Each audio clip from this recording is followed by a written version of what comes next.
Hola, ¿qué tal? Muy buenas tardes, Aldo. ¿Cómo estás? Muy bien, Martín, encantado de saludarte.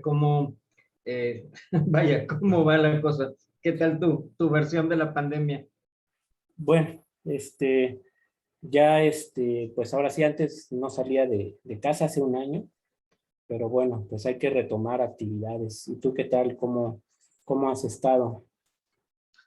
Pues como siempre, trabajando, tratando de hacer difusión, así que pues para eso no necesitamos que haya o no haya pandemias. ¿De qué vamos a hablar el día de hoy? ¿Qué tal va a estar nuestra charla? Bueno, pues primero te doy la bienvenida a la Estación Espacial Cherodny. Espero que te la pases bien. Y bueno, pues voy a presentarte.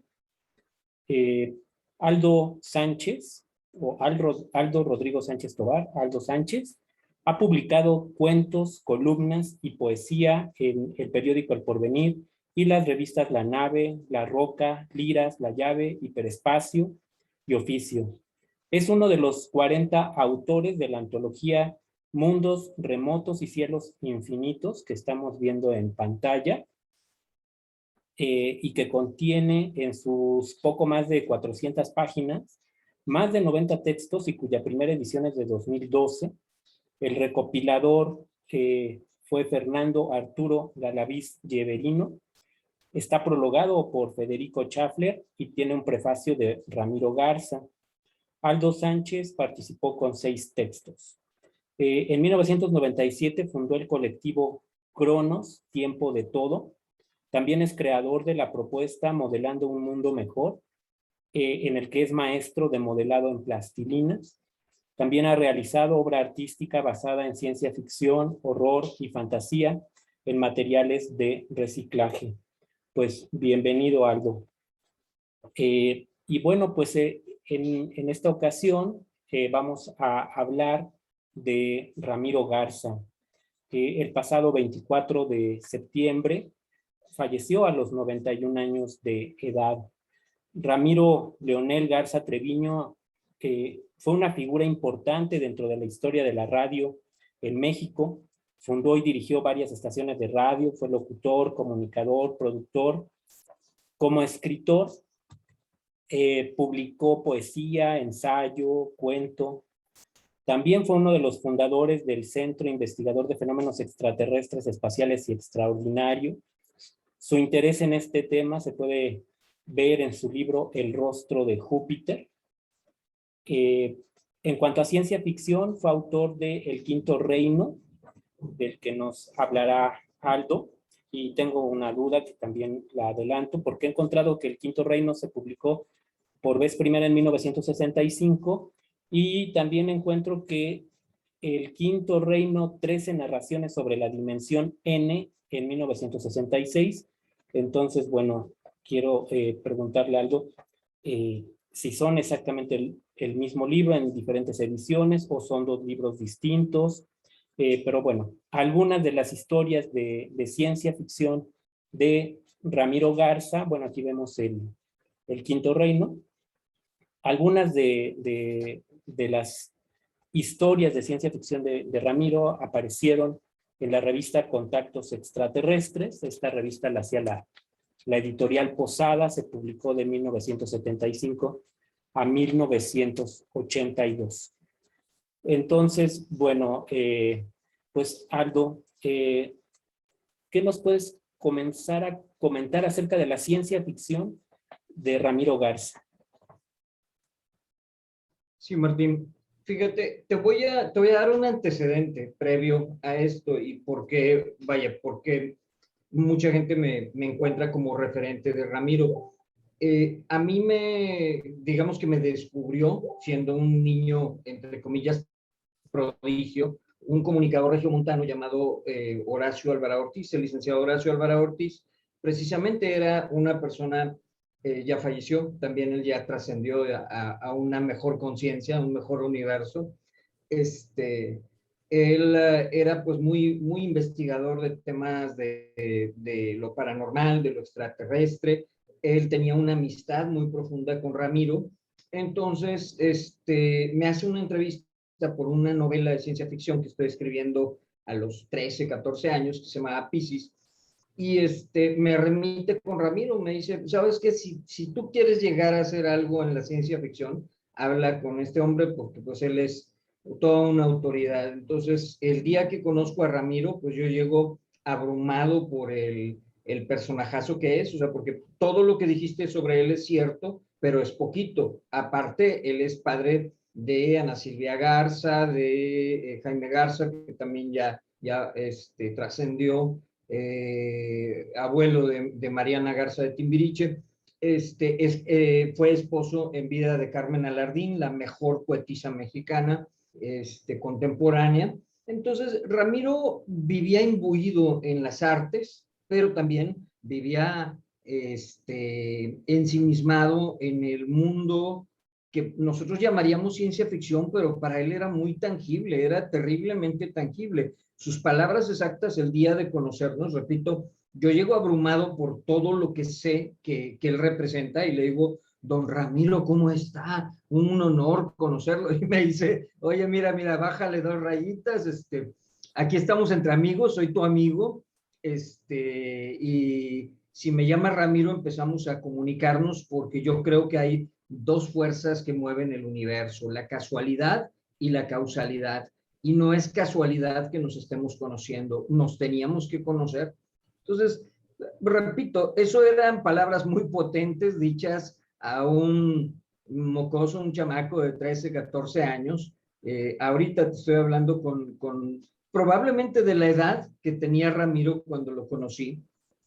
Entonces, mi perspectiva pues ahora ha sido enriquecida con todos los años de cariño, de amistad, de analizar su trabajo, porque pasó algo muy chistoso, casi desde el principio, pues él empieza a hacer tutela de mi trabajo desarrollando ciencia ficción, pero a la vez se da cuenta de que hay 2 maneras de forjar artistas. Tú puedes, darles lecciones formales y decirles, este es el ABC de las artes y vas a hacer esto primero y esto segundo y esto tercero. Y la otra es en realidad dejar que el artista se forje solo. Entonces, agarró él un altero de revistas como las que precisamente mencionaste ahorita en la reseña sobre él. Vaya, no solo publicó en Contacto Extraterrestre de Posada, publicó también, si mal no recuerdo, en Tierra Adentro, porque al menos de ahí venían un buen de historias, no necesariamente de ciencia ficción. Aparte, había 2 libros recopilatorios de unas columnas que él publicaba para Diario Monterrey o para Milenio en su momento, que se llamaban los libros recopilatorios Hablemos de. Y ahorita sirve que te contesto lo del libro. El libro del Quinto Reino que está mostrado en pantalla. De hecho, en la reedición que se hace a la universidad, gracias precisamente a Fernando Galavilla Verino de Mundos Remotos y Cielos Infinitos, esta es la contraportada, o sea, si tú ves, es coincidente el diseño de esto con la primera portada del Quinto Reino, donde se ve un tubo de ensayo y la Tierra.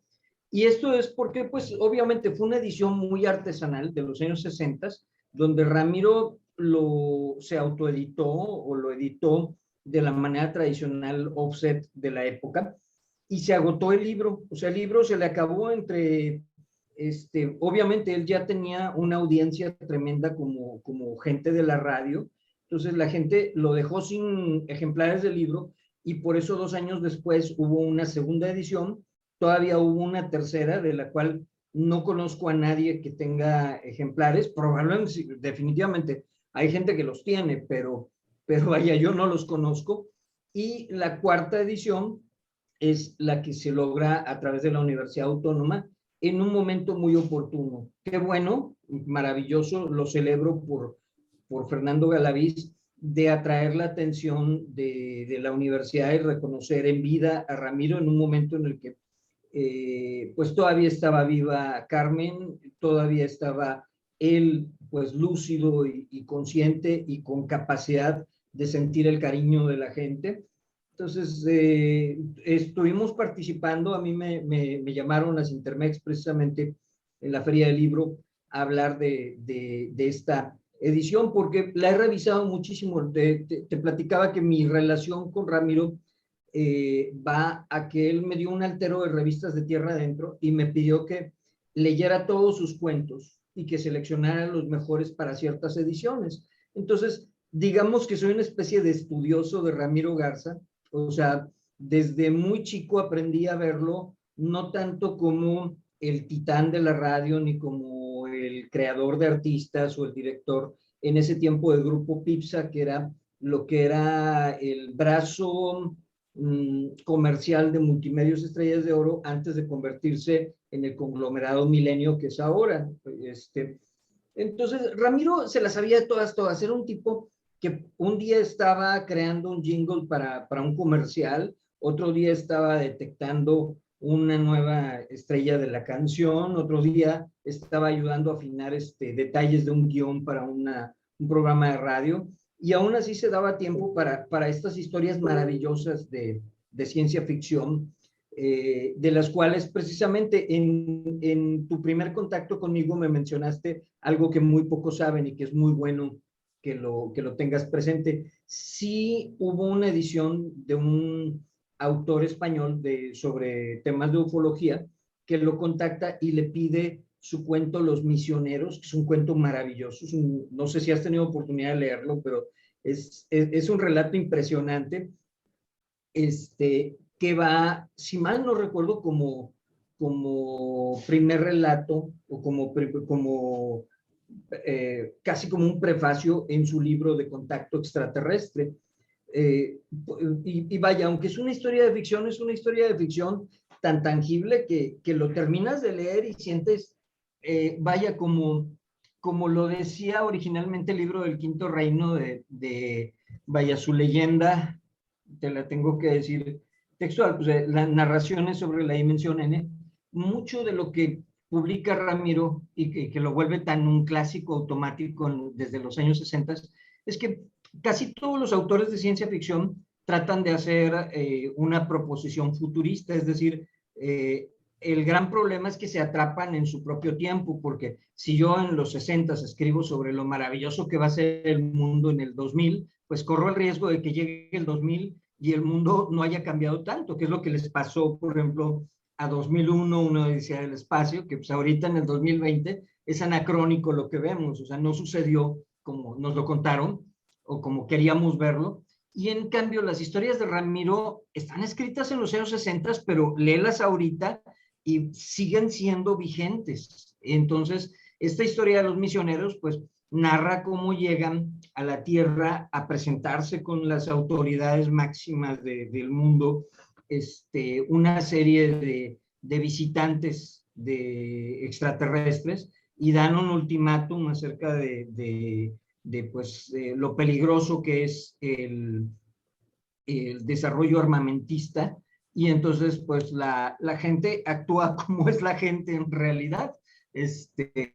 La gente procede con miedo y procede inmoralmente con ellos, y entonces las naves se van en automático a perderse en los confines de las galaxias y todo, que repito, le estoy quitando mucho de lo que realmente vale la pena de la historia para que la gente de veras se interese y la lea, pues es un relato maravilloso. Pero, repito, Ramiro era y vaya, no voy a hablar de él en pasado, me prometí a mí mismo no hablar de él en pasado, porque vaya, sigue entre nosotros, lo bueno que él hizo sigue y seguirá por siempre. Ramiro tiene esa rara facultad que pocas personas llegamos a desarrollar en eternidades, de poder ver lo más creativo, lo más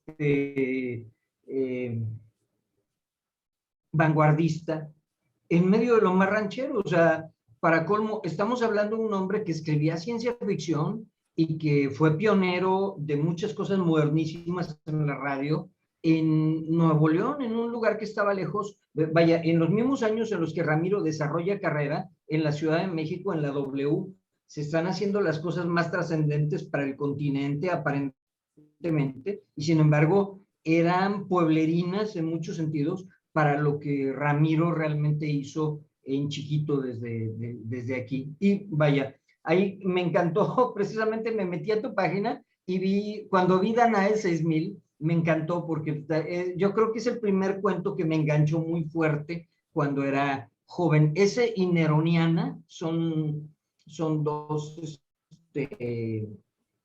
dos momentos que, repito, hay una perspectiva muy diferente entre cómo leo a Ramiro a los 13 años y cómo lo leo ahorita a los 53. Y la verdad, yo recuerdo que me fascinó la idea de un reportero contemporáneo, de hecho con un reportero no tan contemporáneo, ese sí estaba contextualizado al sistema de la entrevista de banqueta de los años 60, entonces el entrevistador casi que cuando lo estás leyendo casi puedes verlo con un micrófono de forma diamantada, con sombrero y gabardina, entrevistando a Nerón en banqueta en la antigua Roma, o sea, preguntándole sobre su madre Agripina, sobre el Coliseo, sobre los escándalos con los cristianos. Es una sabrosura tremenda leerlo, pero hay algo que te tengo que confesar, realmente, repito, Ramiro no inventaba historias. Yo tengo la teoría muy personal, siendo que soy alguien un poquito escéptico al fenómeno OVNI, e incluso ahorita, si quieres, para no dominar tanto esta historia, ahorita te platico mi propia experiencia de esto. Yo tengo la sospecha de que realmente Ramiro escribió cosas que quizás dimensionalmente o en sueños o en alguna abducción vivió, porque vaya, lo tienes que leer para ver lo tangible que es. Yo he leído muchas paparruchas, he leído muchas cosas que la gente se inventa por llamar la atención y es diametralmente opuesto a lo tangible que es el universo ficticio de Ramiro. Perdón por haber Sí, hecho no, está muy bien. Para quien vea este video y no sepa, estas imágenes que he pasado son textos de Ramiro Garza que aparecieron en la revista Contactos Extraterrestres, porque si bien estaba dedicada al tema de los ovnis, publicaban artículos, cuentos, artículos sobre ciencia ficción, cuentos, reseñas de libros, de películas, de series, y aquí publicó Ramiro estas historias. Pero también, y bueno, ya que mencionas el tema de los ovnis y lo que piensas acerca de qué lo motivaba a escribir o por qué escribía estas historias, bueno, aquí lo vemos en su faceta de investigador del tema OVNI, también en la revista Contactos Extraterrestres. También me enteré por ti que su seudónimo era Lino Monti. Yo tenía estas revistas, o las tengo, había leído a Lino Monti, pero sin saber que era Ramiro Garza, y por eso también tengo estas imágenes en esta presentación. Yo no lo sabía, que era Lino Monti también. Y bueno, aquí lo vemos también entrevistando a algún ufólogo. Entonces, desde tu punto de vista, ¿qué tanto influye el fenómeno OVNI en su ciencia ficción? O sea, sí, ¿cómo lo estimula su imaginación? Es que, vaya, repito, hay dos maneras, a mi parecer, de escribir no solo ciencia ficción, sino cualquier tipo de literatura. Puedes escribir sobre ti mismo y ya nada más cambiarle el nombre al estilo Stephen King, que nunca sale de Little Rock y de los autos y de las cosas que son relativas a su corazón. Y otra es que seas un embustero genial y logres sacarte de la manga un montón de historias que nunca te ocurrieron o que nunca le ocurrieron a tus vecinos o así, pero esos son fáciles de reconocer porque generalmente les falta textura a sus relatos. Y Ramiro, repito, escribía de tal manera que realmente no, vaya, he hablado con mucha gente que se dedica olvidemos lo artístico o la cuestión acá de sentirte pues el gran literato, premiado y todo, pero la gente que escribe textos contra dinero y todo eso, leen a Ramiro y dicen, bueno, pues Ramiro se hizo en la escuela del periodismo, en la escuela de que cada palabra impresa costaba una lana en cuanto al espacio que ocupaba, entonces él sabía, al igual que en su faceta en la radio, sabiendo decir más cosas con menos palabras, pero pues también tienes a Paco Malgesto y también tienes a un montón de locutores de época que no lograron narrar como con el poder narrativo que tiene Ramiro. Y repito, ya no voy a hablar en pasado de él. En su faceta de ufología, déjame contarte que yo también estoy viendo todo lo que estás publicando y estoy fascinado, vaya, incluso de que no tengamos una amistad estrecha, no nos conozcamos en persona y sin embargo, vaya, cosas que traté de dejar guardadas para la posteridad, para que la gente supiera, tocaron, anclaron perfectamente contigo, qué bueno que ayudes a trascender esto. Sí, él firmaba con el seudónimo de Lino Monti por 3 razones. Una, primero pensó que Ramiro Garza, y eso está escrito en uno de sus libros, en Hablemos de, es un nombre demasiado común en Nuevo León. O sea, entre Ramiros y Garzas hay un montón, entonces su nombre artístico definitorio en un principio, cuando era joven, era convertirse en Lino Monti, más continental, un nombre así más europeo.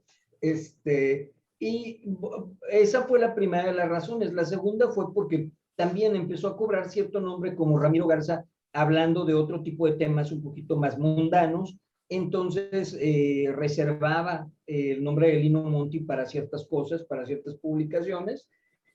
Y la tercera razón fue ya netamente comercial. Ya después fue ver quién vendía más textos, si Ramiro Garza o Lino Monti, siendo el mismo, que era un poquito como el reto Pepsi Cola o el reto Coca-Cola o así.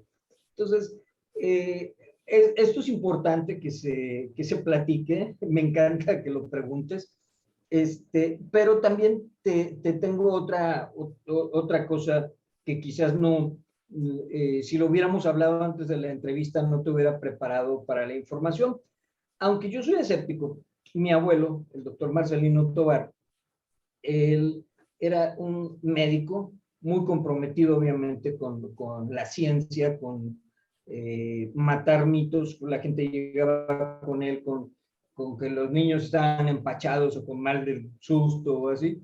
Y obviamente, pues como médico, le tocaba curar enfermedades por la vía de la ciencia, pero él se decantaba muchísimo en sus tiempos libres, precisamente leyendo Duda, leyendo Contacto Extraterrestre.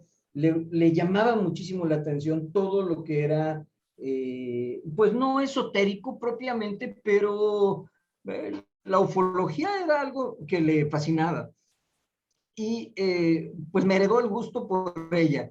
Entonces yo empecé a leer a los 4 años, empecé a leer pues muchos clásicos, mucha literatura formal, y era como que las botanitas, lo que me dejaba leer mi abuelo si yo le reseñaba a Moby Dick, era pues lo que él tenía ahí, el altero de revistas que tenía Contacto Extraterrestre o de Duda o así. Entonces también desde muy pequeño pues me empezaron a llamar la atención las civilizaciones antiguas y las razas extraterrestres y el mundo de la criptozoología. Entonces, en realidad conozco mucho del tema, pero fui un niño muy desilusionado. O sea, fui un niño que se la pasó escudriñando los cielos, esperando ver ovnis y nunca los encontró. Entonces, al día de hoy, sí tomo con un granito de sal todas las historias. Por ejemplo, Horacio Alvarado me presentó junto con a Ramiro, me presentó a Arturo Serpa, a algunos investigadores que no solo trataban estos temas, sino los temas de estigmas religiosos y todo eso. Entonces, he escuchado la versión de muchas personas que la sociedad tildaría de locos o fantasiosos o así, Y la verdad, me encuentro o me siento perfectamente centrado en una zona en donde no creo todo lo que escucho, pero a la vez no descarto todo lo que me toca ver, que es extraño, que es maravilloso. Y ahí es en donde muchas de mis charlas con Ramiro, aún siendo, repito, un niño de 13, 14 años que se sentaba en una orilla de su oficina a separar cuentos y todo eso mientras él estaba tratando asuntos de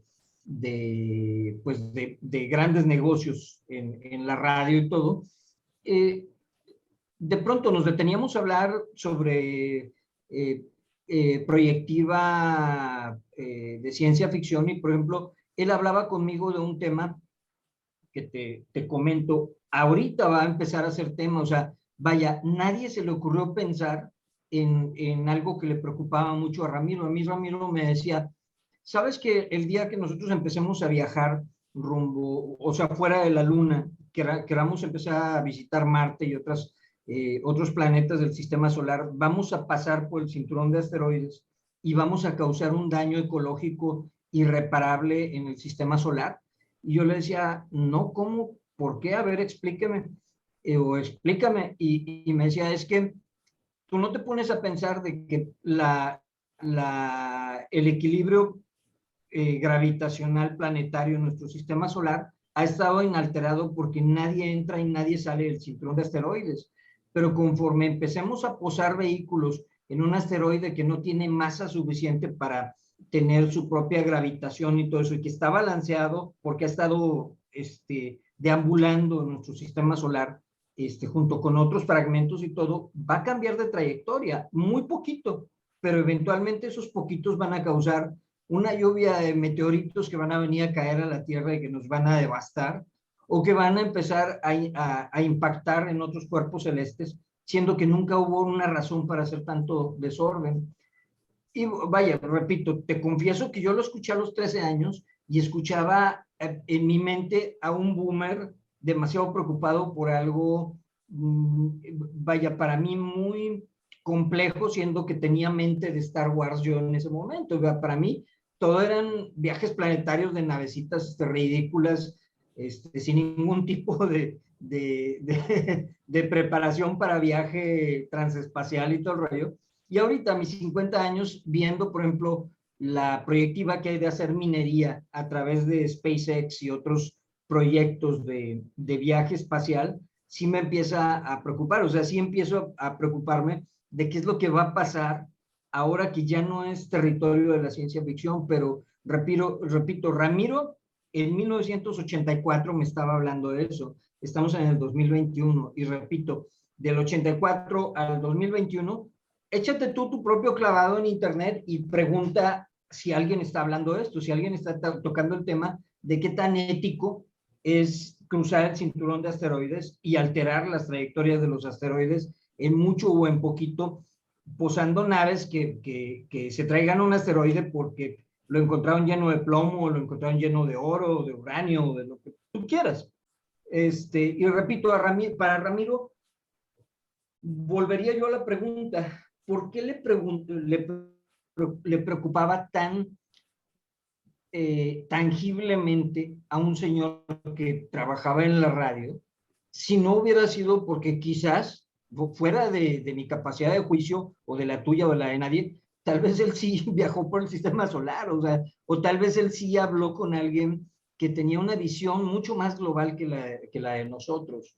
Y vaya, lo hizo, habló con muchos investigadores, pero te aseguro que no solo habló con ellos. He desarrollado la teoría en los últimos años de mi vida, o sea, quizás esta pandemia pues también me reclame a mí en determinado momento, entonces no me quiero ir del mundo sin confesar que realmente crucé un camino muy raro, porque empecé de ser un niño pues muy fascinado por el mundo de la ciencia ficción, del oculto. Yo mismo escribí ciencia ficción gracias a Ramiro. He sido nutrido y he sido bendecido de haber leído, yo creo, lo mejor de la ciencia ficción del mundo. Y en el camino me fui volviendo un desencantado, un escéptico. Y sin embargo, ahorita, quizás en el ocaso de mi vida, voy entendiendo que a veces es mucha nuestra soberbia de agarrar y cancelar todo y de decir, no, no, no es cierto, este cuate está llamando la atención, Y no, existe una gran posibilidad de que toda esa claridad que él tenía, pues haya tenido una razón más patente, más tangible para hacerlo. Lo veo en sus relatos. De hecho, es maravilloso por dos razones que estés agregando estas imágenes. Uno, el relato de Yo Galileo es buenísimo, pero también el arte que agregaron en estas revistas era maravilloso. Yo al día de hoy conservo un buen número de fascículos de Duda, había otra revista, si mal no recuerdo, creo que se llama Mitos, que obviamente ahorita se están haciendo polvo por el tipo de papel en el que las imprimieron, pero todo este arte que se creó en ese tiempo gráfico para que no fueran solamente textos aburridos para la gente que no le gustaba leer, es un tesoro. O sea, realmente en Estados Unidos ha habido más cultura y en Europa para rescatar a sus ilustradores fantásticos del que hemos tenido aquí en América Latina. Y es una lástima porque estas ediciones eran oro puro. Lo son ahora en manos de coleccionistas. Sí, para quien no lo sepa y esté viendo el video, Editorial Posada en Duda, pues Duda era un cómic. La parte principal era un cómic de algún caso de ovnis o paranormal, insólito. Tenía otras secciones que cambiaban o cambiaron a lo largo de las décadas, de noticias, entrevistas, pero y al final, hacia el final, ahí comenzaron a publicar ciencia ficción. No lo hicieron en toda su vida, pero sí al final. Y bueno, pues era un cómic pues bastante atractivo y bueno, en esta revista, pues sí, también incluían ilustraciones. Nada más que yo no he visto que les den el crédito, ¿no? No aparecen muchas veces los nombres o las firmas de quienes las realizaron, porque también sería interesante, pues, tener sus nombres, sus seudónimos, ¿no? Y regresando a Ramiro Garza, ya que conoces su obra, como mencionaste, que te hizo leerla, también escribía poesía. ¿Qué tanta poesía de ciencia ficción escribió? ¿Escribió poesía de ciencia ficción? Realmente sí, y no creo que esté reseñada porque él sentía ahí sí un poquito de vergüenza, y te voy a decir por qué. Y obviamente esto es muy importante que quede pues para la posteridad. Obviamente pues él de poesía sabía y mucho, o sea, de poesía, olvídate de la ciencia ficción, poesía formal, entendía perfectamente la poesía. Su esposa era una gran poeta, pero a la vez, siendo alguien que entendía perfectamente la poesía y escribía una poesía maravillosa, cuando la trasladaba a la ciencia ficción, a veces no quedaba muy conforme y él era muy perfeccionista. Entonces, recuerdo que desprendí algunos relatos de algunas de las revistas que me dio para hacer clasificación, y aunque a mí me parecían muy buenos, me decía, no, ese no pasa, ese no, no estoy contento porque debería tener más rimas, debería tener más sustancia, debería tener más métrica. En fin, por las razones que él me dio en ese momento, que te repito, a los 13 años, no todo te parece tan lógico como lo ves ahora con ojos de adulto. A mí, en cierto modo, pues sí me resultaba chocante, sí me frustraba un poco, porque pues me chutaba un cuento larguísimo que terminaba yo viéndolo demasiado largo para lo que él quería hacer, de condensados y todo eso, y de pronto encontraba un relato breve que me parecía muy bueno, o una poesía que me parecía muy adecuada, muy refrescante contra todo el material denso que me había dado, y de pronto me lo cancelaba, agarraba y decía, no, ese no. Entonces, esa es la razón por la que no hay ciencia ficción poética de él, aunque si no te portas muy ortodoxo y no quieres buscar la poesía de Becker dentro de sus relatos, ponte a leer los cuentos y vas a ver que en algunos puedes separar completamente 3 párrafos pegados y te formarían una poesía bastante aceptable en términos estéticos y que sin embargo es ciencia ficción. Vaya, como decimos coloquialmente, eso sí es poesía pura. Pero esa es la razón por la que no se encuentra mucha ciencia ficción en poesía de Ramiro, siendo que sí escribía poesía. Pero vaya, también hay otra razón. La ciencia ficción le gustaba más narrarla. Ahí, si te fijas desde el título del Quinto Reino, pues no dijo cuentos desde la dimensión N, ni dijo relatos desde la dimensión N, dijo narraciones. Entonces, es un poquito eso. Si nos vamos muy escolásticos, si somos muy fríos para determinar por qué escribió más narraciones de ciencia ficción que otra cosa, es porque realmente para él sí era muy importante que su obra literaria de ciencia ficción tuviera una textura diferente a su obra literaria, quizás como columnista. Como columnista a veces te hablaba desde el podio del hombre que trata un tema trascendente y sus temas de ciencia ficción eran más como una leyenda en una fogata, como sentarte y narrarte precisamente un evento ocurrido. Eso es, al menos mi respuesta, salvo que aparezca alguna de alguien que lo haya conocido mejor, pero realmente créeme, no pretendo decir que tengo la verdad absoluta, pero es muy difícil que se demuestre lo contrario. A eso se debe su falta de poesía de ciencia ficción. Ok. Esta imagen que estamos viendo, bueno, yo también a los 13, 14 años lo conocí sin conocerlo, porque en aquella época Nino Canún hacía los programas de ¿Y usted qué opina? Y entonces, bueno, tocaba todo tipo de temas, pero también el de los ovnis. Y hay uno en especial que recuerdan quienes son aficionados al tema, porque duró más de 11 horas. Y estuvo Ramiro Garza. Esta es la imagen de parte de ese programa, ya al final de ese programa que se puede ver en YouTube, pero fue un programa larguísimo, Maratónico. fue el de mayor duración de los que hizo Nino Canún en aquella época. Después hizo otro con puros escépticos que duró, pues no tuvo el éxito que tuvo pero ahí estuvo Ramiro Garza en estos programas. Exactamente. Sí, para empezar, pues obviamente estás hablando de 2 titanes en su momento. Nino tenía una audiencia tremenda, sus programas habían ido ganando pues una gran credibilidad, precisamente por el hecho de que los invitados desarrollaban temas a veces muy polémicos, o que la gente realmente queríamos escuchar.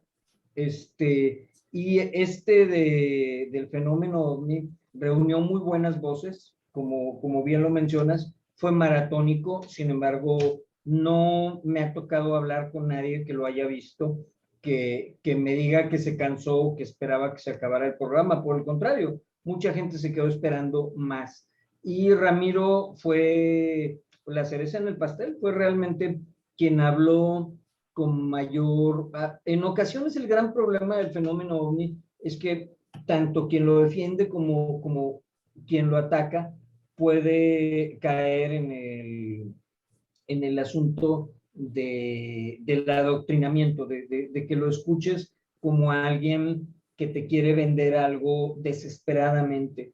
Y Ramiro, una de sus grandes virtudes fue ser siempre muy ecuánime y muy directo para decirte las cosas. Entonces, te lo repito, sin ánimos ni de ensalzar demasiado, ni de tirarle tierra a nadie, yo he escuchado a algunos defensores del fenómeno OVNI que de veras los escuchas y te da flojera porque están completamente fuera de toda dimensión de lo que sea científicamente aceptable, de lo que sea lógicamente aceptable.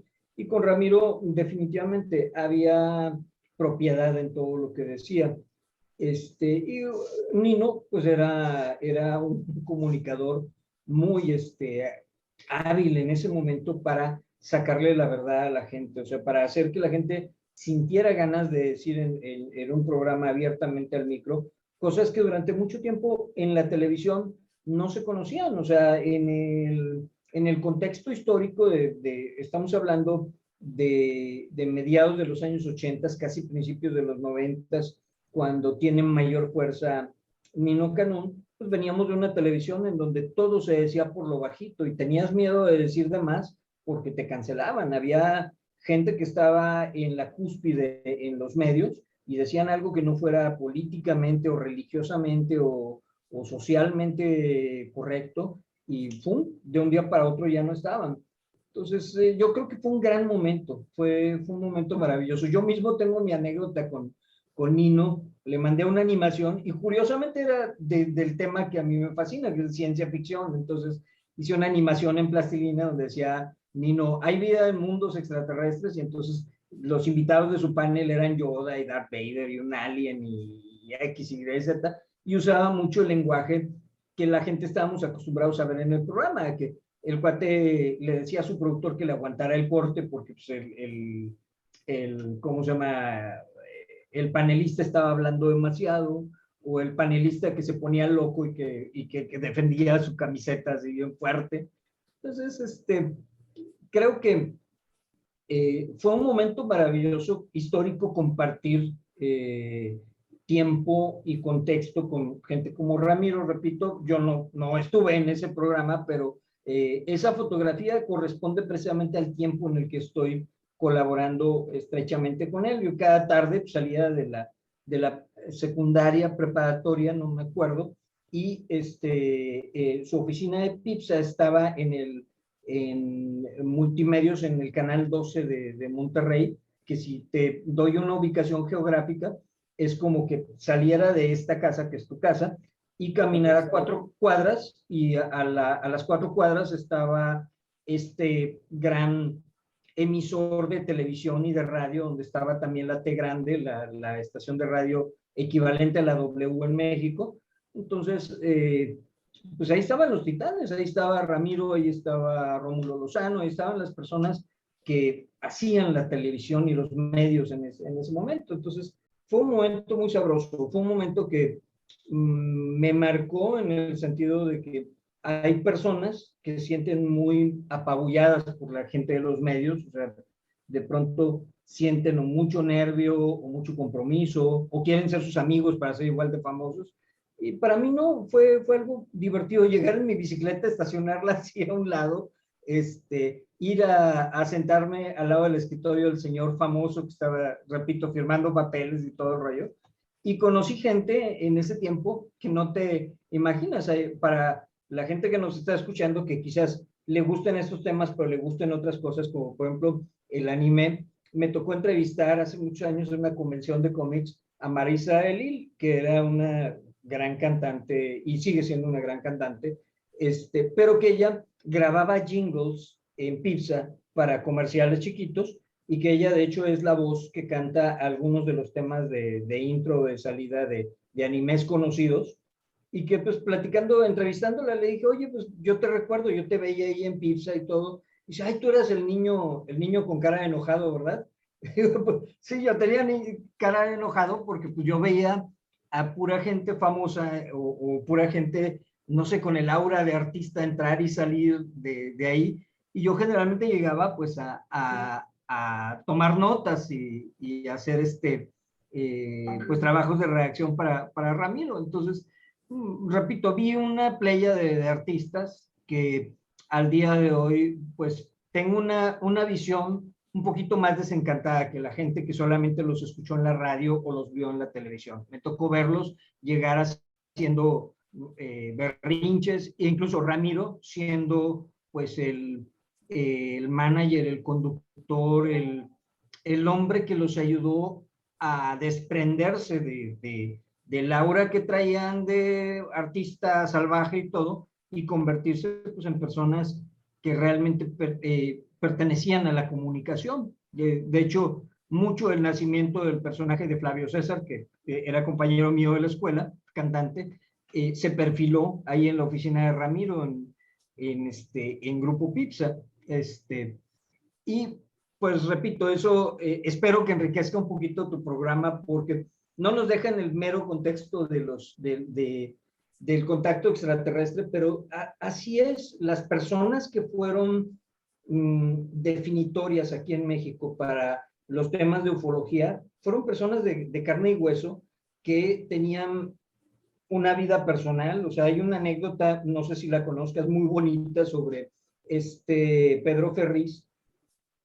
Pedro Ferriz, pues también fue un gran difusor de los temas de ufología, pero había un señor que todos los días religiosamente le pedía dinero saliendo de la difusora, de la radiodifusora donde trabajaba, y él, todas las ocasiones que él salió, le dio una cantidad de X que él ya tenía estandarizada. Olvídate, no me creas a mí, quizás 5 pesos, quizás 10 pesos, quizás 1 peso, pero un día Ferriz vio a este señor, se metió la mano a la bolsa esperando que se repitiera lo de años de que le pedía dinero, se saca el dinero, se lo ofrece, y el otro le dice, no, hoy ya no le pedí porque hoy terminé de pagar la universidad de mi hijo con lo que usted me dio.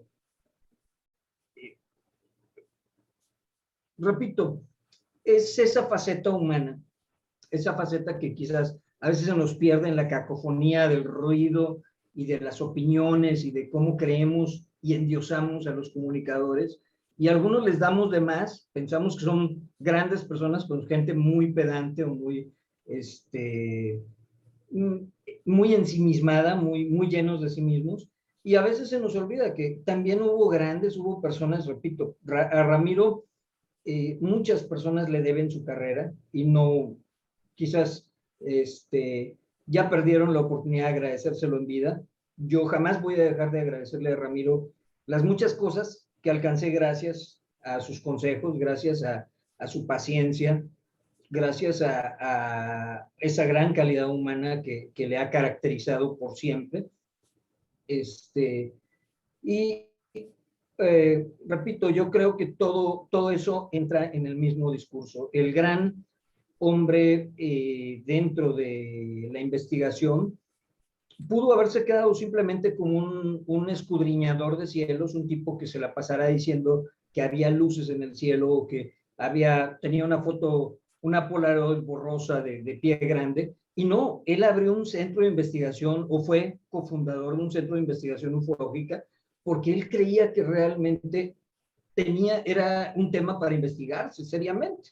Entonces, yo creo que eso es más trascendente, es más digno de que pase a la historia que toda la crema que se pueda echar sobre sí mismo. Repito, no te voy a decir nombres, no me interesa dañar la carrera de nadie, pero hay muchas personas que sienten que han hecho mucho por la ufología solamente por estar repitiendo una y otra vez en internet videitos mal tomados, o fraudes perfectamente conocidos y extendidos, que ni siquiera les costaron a ellos. Ellos se hacen llamar investigadores, por no decir que son un vago que vive en el sótano de casa de su mamá, pero Ramiro realmente fue alguien y ha sido alguien que le dejó parte de su propia seriedad como profesional al fenómeno ovni, y eso, aun siendo escéptico, lo respeto muchísimo. Gracias a él, gracias a su ejemplo, es que yo creo que veo con un poquito de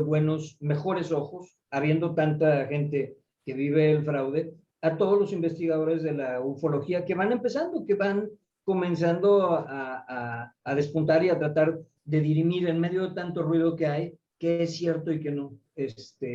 Y repito, yo creo que todos tenemos una gran deuda con Ramiro.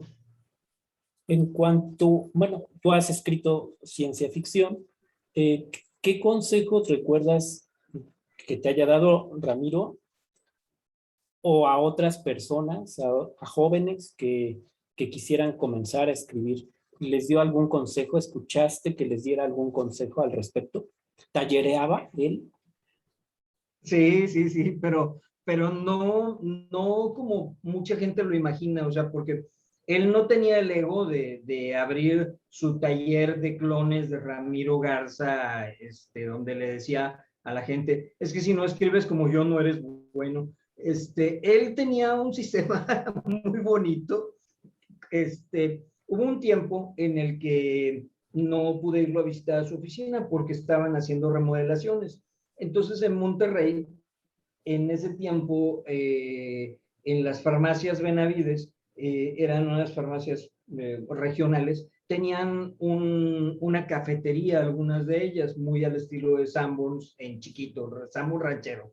Entonces, cerca del Obispado, que es una de las vistas más hermosas de Monterrey, había un Benavides al que yo tenía que llegar pues, trepando loma, y llegaba todo sudado, todo cansado y todo, y estaba Ramiro con el periódico leyéndolo, y entonces ni siquiera bajaba el periódico para recibirme, me hablaba con el periódico así, y levantado y decía, muy bien, hoy vas a escribir un relato. Es un hombre que está sentado en las vías de un tren, está desolado, no hay nadie, no se oye ruido, y lo tienes que escribir una página de principio a fin, tienes que llevar toda la historia en secuencia y la vas a escribir desde la perspectiva del terror. Y entonces tenían que escribir un cuento de terror.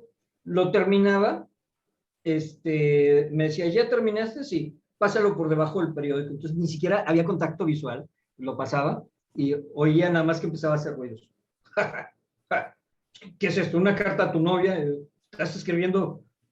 Vaya, lo cuenta mejor un bolerito y que no sé qué. Entonces empezaba a decir todo tipo de calificativos y a veces aventaba el papel, lo hacía bola y lo aventaba y decía, ¿sabes qué? No sirves para escribir, vete. Si te veo la semana entrante. Entonces ya a la semana siguiente yo iba con miedo, me había regañado e iba a escuchar la siguiente instrucción de cómo iba a hacer la narrativa. Entonces le empezaron a gustar los cuentos. Después de quién sabe cuántos, no me criticó, no me destazó ahí. Pero me gustó mucho ese estilo porque precisamente me hizo aprender a perder algo que lamentablemente tiene mucha gente que escribe, que es el presuponer que solo porque lo escribiste los demás quieren leerlo, van a disfrutarlo y le van a encontrar la gran calidad que le imprimiste. Y no va por ahí, o sea, si tú escribes, es como él decía, es como lanzar una piedra a un maizal, o sea, jamás vas a saber si le diste un cuervo o no. O sea, tú tienes que escribir porque tienes el compromiso de hacer una buena narrativa, de cuidar tu lenguaje, de tratar de hacer contacto con tu lector, pero una vez que terminaste el texto, es responsabilidad tuya haberlo hecho bien, pero no es responsabilidad del que te lee, el que le gustes en automático. Entonces, yo se lo he agradecido mucho porque al día de hoy vivo lidiando con esa gente que parece vivir pidiendo que lo validen los demás. O sea, ay, por favor, reconoce que soy un gran escritor. Y no va por ahí, no en lo absoluto. Es más, si tú lees los relatos con los que colaboré en Mundos Remotos, de hecho hay una anécdota de eso, Galaviz Lleverino, con quien tengo una amistad profundísima desde hace años, y que de hecho a él mismo lo encontró, el que me encontró, Horacio Alvarado, a él un día lo llevó a su programa, yo creo que a las 2 semanas de que me presentó a mí, porque hacía arte gráfico fantástico también, es que dibujaba cuestiones de ciencia ficción. Entonces, Ramiro, Galaviz, al paso de los años, normalmente me manda mensajes a través de, pues vaya, lo que había antes de las redes sociales, a través de foros, a través de correos electrónicos, y me preguntaba sobre cosas que yo había escrito, algún artículo sobre Ramiro y todo. Y un día me dice, oye, hay varios cuentos que vi que publicaste en El Porvenir, todo eso, ¿los podría usar para una publicación de ciencia ficción? Y le dije, pues sí, va, adelante, no pasa nada. Y yo pensé que iban a terminar pues en alguna revistita de 40 páginas con, no sé, autores noveles y todo eso, y nada, bolas, que me presenta un libro donde están 40 personas que, vaya, La mitad de esas 40 personas son personas que cuando yo estaba con Ramiro, yo las veía así como que, wow, el día que cuando yo sea grande quiero ser como él, Ramón López Castro, por ejemplo, por mencionarte uno de todos ellos. Otros son personas como Armando Alanís Pulido, que pues, es como mundialmente conocido por la acción poética, por el escribir poesía en las bardas y todo el rollo, que trabajaba conmigo en McDonald's. Yo trabajaba como oficinista, el cuate que se lleva los cortes de los cajeros, y él estaba en operaciones, él estaba haciendo hamburguesas.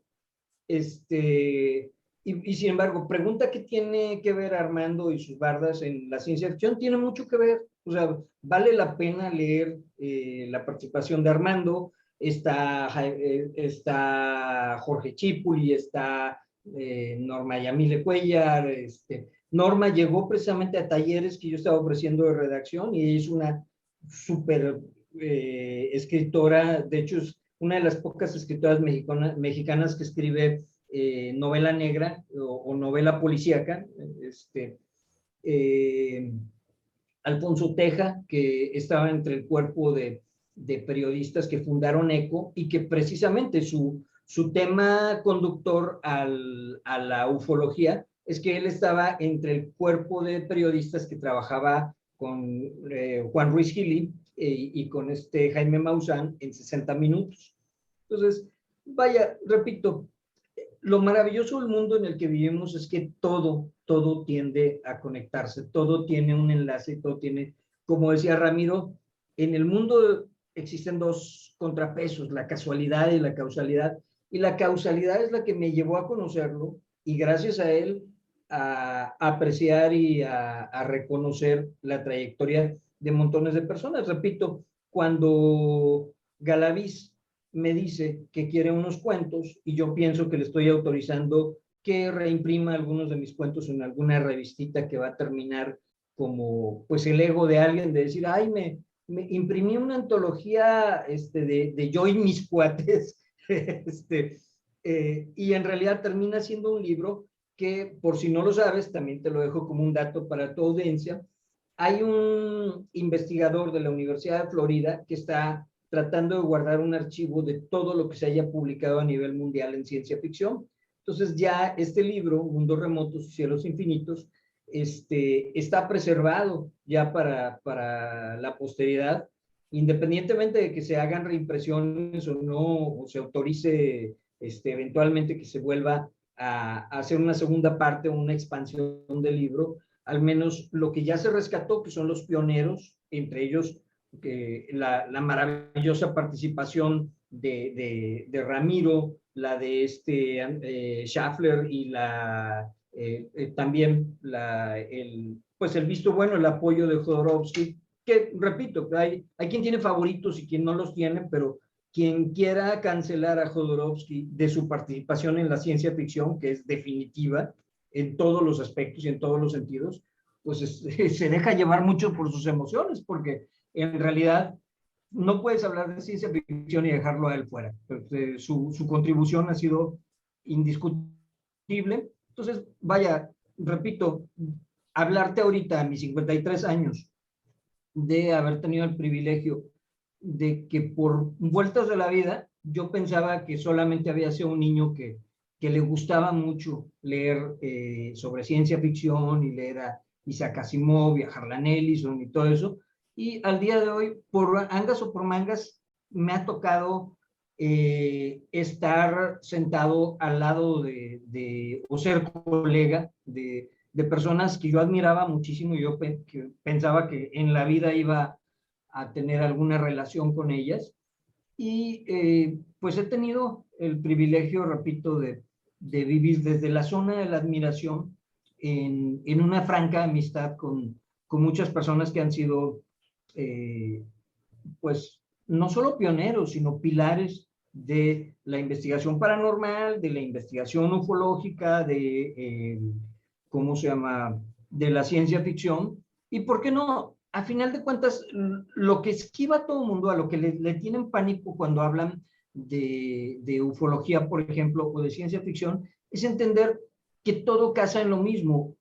Antes de que hubiera científicos y antes de que hubiera ciencias definidas, todo era magia y religión y folclore y alquimia y todo, y se fue decantando en cosas más sólidas conforme pudimos ir aplicando el método científico y comprobando. Pues lo mismo pasa con la ciencia ficción, o sea, en Star Trek nosotros veíamos tricorders y ahorita usamos tablets y celulares y todo el rollo, así que la ciencia ficción no ha sido pues onda de marihuanos, de decir, ay, pues la gente va a volar luego.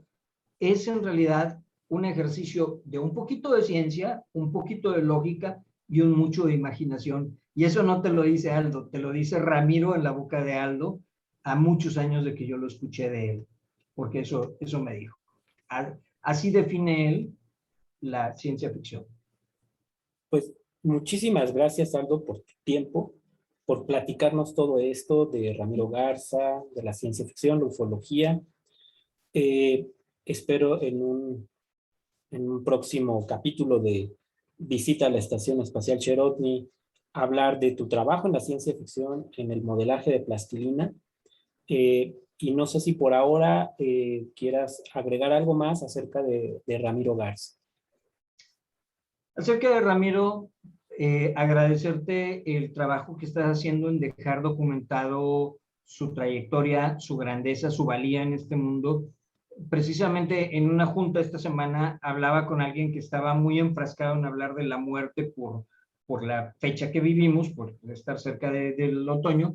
Y yo le decía, oye, deja de hablar de tanta muerte, o sea, con pandemia y todo, la gente ya está hasta el gorro de saber de que les restreguemos en la cara que se les murió alguien que querían mucho, su abuelito, su hijo, su papá. Celebremos la vida. O sea, si tú quieres hablar de la gente que se fue, habla de ella agradeciendo por todo lo que nos dejaron, por todo lo que compartimos, por todo lo que contribuyeron a que vivamos en un mundo mejor. Por eso yo le apuesto a modelar un mundo mejor y por eso a ti te agradezco esta celebración de vida que haces por mi amigo Ramiro, te lo agradezco en su representación.